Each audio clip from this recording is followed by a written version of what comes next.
chicken thighs, 2 cups of couscous, like coconut milk, peas, 2 tablespoons of Dijon mustard, a tablespoon of honey, smoked paprika, seasoning, salt and pepper, onions, green onions, ginger and parsley.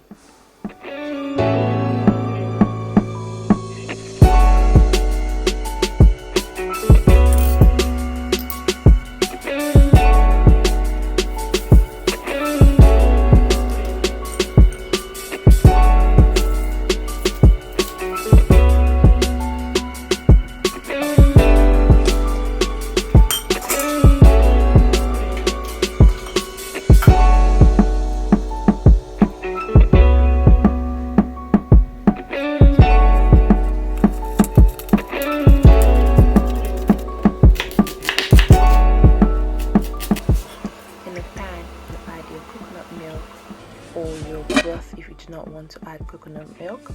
This step is also optional, but here I am toasting my couscous first before putting it into the coconut milk. By doing this, it's going to give it this brown color and also a smoky taste and a toasted taste. This is completely optional. If you do not want to do this step, just skip it completely and just put the couscous in the coconut milk once it's boiled.